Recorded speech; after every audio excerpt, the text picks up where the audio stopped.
Okay, here are the notes for Wednesday, February 4th, Sandbox. And as usual, I've been breaking up the discussion into two areas.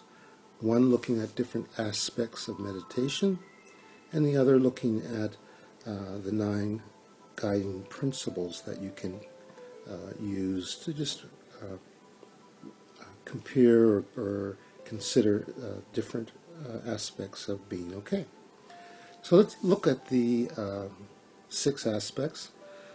We are at number 6 tonight. So the previous 5, I'm not going to go into them in any great detail. The information for those would be in the previous notes, so if you want to get a little review of those, but I will just mention them quickly. The first was regular practice as it relates to restructuring the brain and developing new neural pathways. Regular meditation practice has that advantage, and so we discussed that. Then we looked at point 2, was conscious awareness, what we call being conscious, being awake, versus your subconscious, and we refer to that as really your greater self or your total self. And we had some discussion of that. Then we looked at the third point of brainwave frequencies and how the various frequency bands affect you physiologically, and the advantage of being able to access the slower, more beneficial frequencies regularly and, as I indicated, whenever you need them. Then we looked at point 4, which is left and right brain hemispheres, with the objective there of balancing the frequencies or the activity in both brains, having access to the full brain, and that's typically what people would describe it as, and how meditation helps you there. And then the 5th point that we covered was that with the emerging new sciences, quantum physics, quantum theory, there's really 3 possibilities. We've moved from a Newtonian view of only one of 2 possible answers could be correct. Now there's 3. Something could be true, something could be false, and the 3rd possibility is that it could be undefined, and that is a valid description. The one I want to look at, number 6 tonight, is the relaxation response. Sometimes that could be referred to as homeostasis, where the body is in a more natural, relaxed state, and this is the state that healing takes place. But before I go into that, I'd like to talk about the opposite, the stress response, or sometimes called the fight or flight response. And what's interesting, that was the first area that was some serious investigation was done in around 1920 at the Harvard Medical School. They did a lot of research on the stress response, and they identified the fact that that stress response had a lot of very, very important effects on the body. And they were looking at the fact that at that time they even identified that about 60% of all visits to medical practitioners dealt with some aspect, some effect of someone being in the stress response or the fight or fight response, and the medical conditions that could arrive from that, high blood pressure, headaches, vision problems, the list goes on and on. But this only addresses just the physical symptoms. Then there's the whole mental state issues that are result from being in the stress response. It wasn't until 50 years later, in 1975, that again the Harvard Medical School did some research. Dr. Benson did a book, bestseller actually, called The Relaxation Response. And to really understand these, you kind of have to have an image of how the nervous system is structured. So we're just going to do just a high-level view of the nervous system so we can see where these 2 responses, the relaxation response and the stress response, how they're activated. So you have a nervous system, and they generally break it into two major sections. There's your central nervous system, your brain, and your spine, and that's sort of your core. Then the other whole areas falls under the term your peripheral nervous system that controls all of your functions, and those are broken down into two areas, peripheral. One is motor control, things that you do, and the other is sensory, perception. So when you look at the motor control, which is again under the peripheral nervous system, you have two areas again. One is your voluntary nervous system that you have control over, a somatic nervous system. The other is the autonomic nervous system that you don't have direct control over, and that's where these two responses fall. They fall under the motor control of the peripheral nervous system and under your autonomic. You don't have direct access to these. You have to access them indirectly. And there is divided into the sympathetic nervous system and the parasympathetic nervous system. And what's interesting, these two nervous systems, the sympathetic controls the fight or flight response. And these are all driven by the mid or low brain stem, the hypothalamus.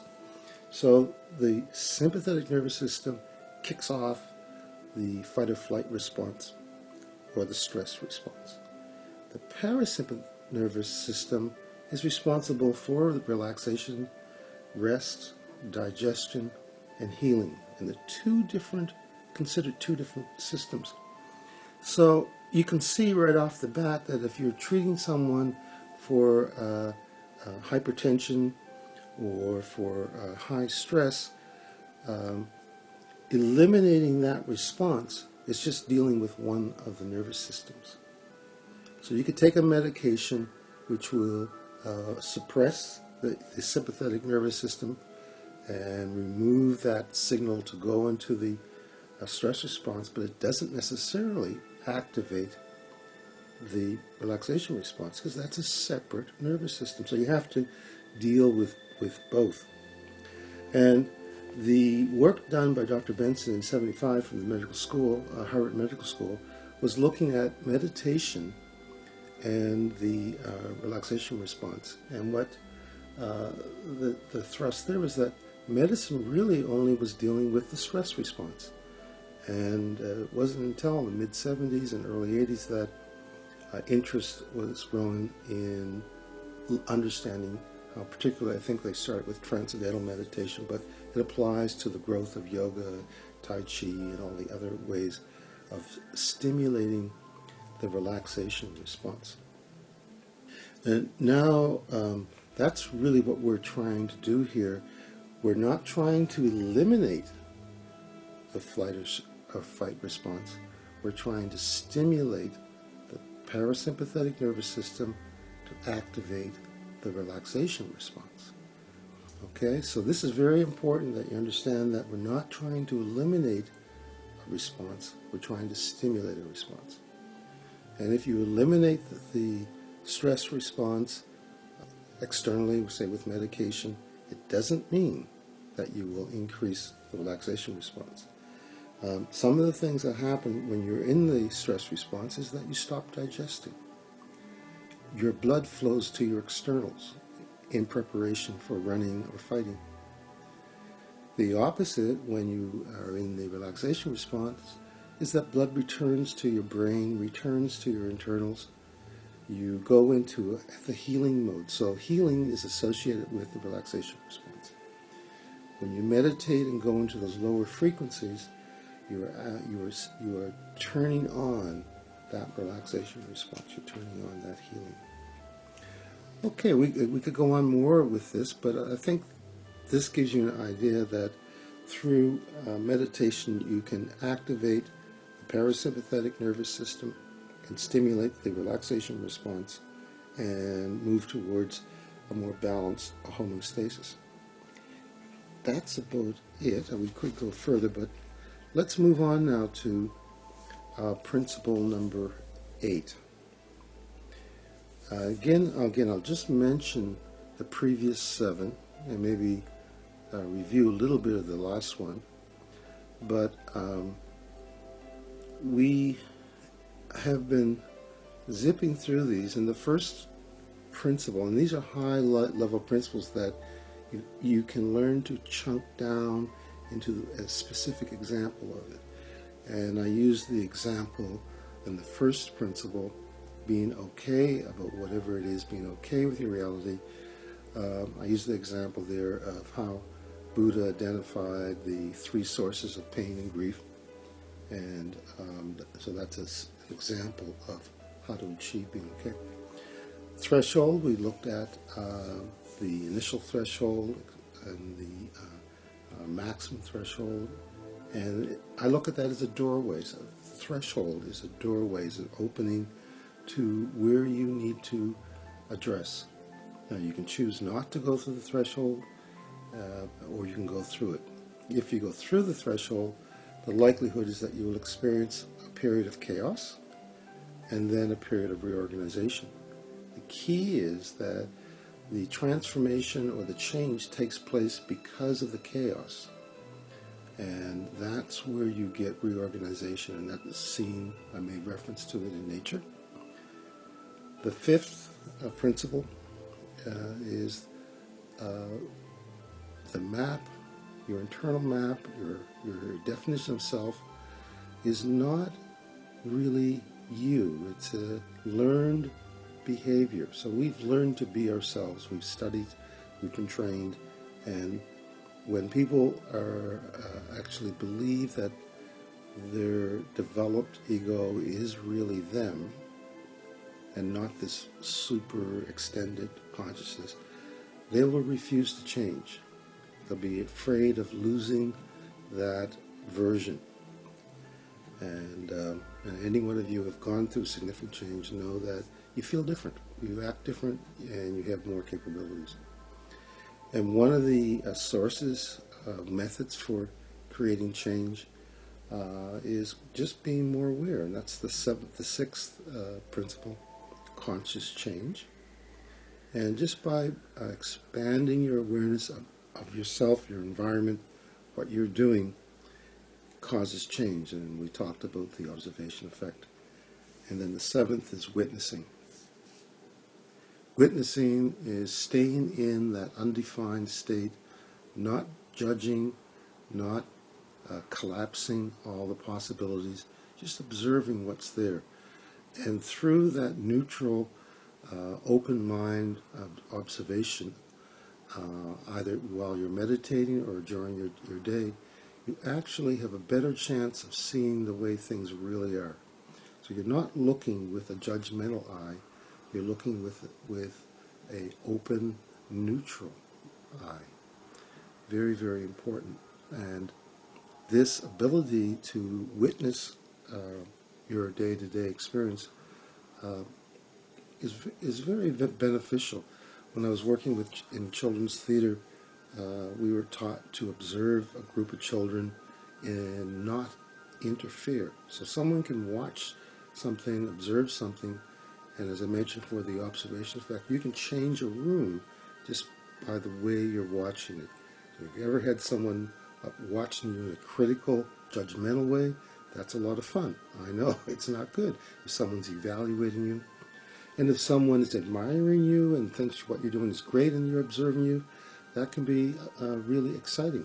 But then perhaps you might have had the experience where someone who's just observing, not being critical, and not being approving, not really trying to encourage you one way or the other, just a neutral observer. It's possible to do. Now the 8th principle is called good and bad generalizations. We have the ability to learn. And when we learn something, we internalize it, goes into our, quote, subconscious, and then we can pull up that ability or that skill and execute it without a lot of thought. That's a tremendous skill, a tremendous advantage. There's one problem with it. If what we've learned is not a resourceful behavior or mental state, we may activate it and not be aware that we've done it, or I call it unconsciously stimulated response. So when we learn as a kid that something is good, and we learn as we're growing up that something is bad, we generalize and we store that generalization. And as I indicated, generalizations are very valuable. For instance, if you learn to drive one car, you can drive any car. So that's kind of a generalizing of a skill. Where it gets tricky is if you have learned a behavior or a mental reaction to something, an attitude, you tend to believe it. You believe that that's the way it is for you. So and it becomes an ingrained an approach. An example being, if you believe that you are a capable, very strong, able to achieve your goals, you'll act differently than someone who believes that they can't act efficiently and strong and will never reach the goal. So you may have friends, or you maybe even yourself, where you think there are things that you can't do. If you believe that you can't do something, the likelihood of you proceeding and trying it is reduced. If you believe that you can learn and do something, that immediately increases your ability, the likelihood of you moving towards that. So these generalizations are very, very powerful. And identifying which generalizations that you have about yourself and about your world will be visible in terms of what you actually do. So if you believe something that's very constructive and resourceful, you will basically tend to do it. Here's a more specific way of looking at it. If you take a look at the things in your life that you're doing, the likelihood that it is a result of something that you believe that you can do. And if you look at the things in your life that you are not able to do or don't want to do, and take a step back in terms of the reasons, there's probably a generalization behind that. So, how can this be of benefit? Well, if you identify aspects of your world that are not resourceful, that are not giving you the outcomes that you want, you can easily, or with some time, just take a step back and say, well, if I'm having difficulty with money, then it might be that I have some beliefs about money that make it difficult for me to save, to make good decisions about how I want to allocate my resources, and identifying these generalizations that we've made and correcting them. And you're going to say, well, geez, how can I do that? Well, that's part of the conscious change and witnessing. So when you identify a result that in your life that again is not resourceful, is not giving you the results you want, you have the tools to look at these and to realign your goals. Quite often, I've heard people use the expression, you get what you think you're going to get. And with beliefs, whether you're right or wrong about a belief, it's still going to be true for you. So if you believe you're capable and have a high self-esteem, then that's going to be true for you. And so is the opposite. So this kind of relates back to being okay about yourself, and relates back to all the things we've talked about. Being aware of your generalizations is a good starting point. Now, that are working, they're giving you good results, you probably don't need to tinker with those. But definitely, if you're having an aspect of your life that you want to make changes, a good place to start is to say, well, what must I believe about myself, what must I be thinking in my subconscious that would move me towards doing these unresourceful things or getting the poor results that I am. And that's the starting point. Setting goals, setting objectives, and then taking the time to meditate and think and access some of these deeper roots. And I think next, when we finish the 9th principle, I'll take a look at something called timeline, which is a good way of identifying where some of these unresourceful beliefs come from. So, it's up to you. You can have resourceful beliefs about yourself, or you can have unresourceful beliefs. And these are generalizations about life. It's up to you.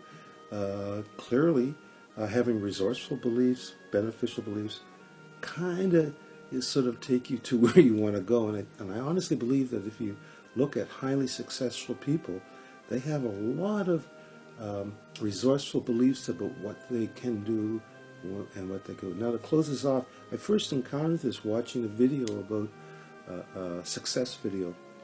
And the gentleman came on and he opened up by saying, I have made millions and I have lost millions. And I believe I can make more money at any time and I can regain his millions. And I researched on the gentleman, and it was true. He took risks on the financial market and business, and because he believed that he could build a fortune, he did. And so that got me, that got my attention. Okay, so we'll leave it like that, good and bad generalizations, and we'll do the 9th principle and the next session. Okay.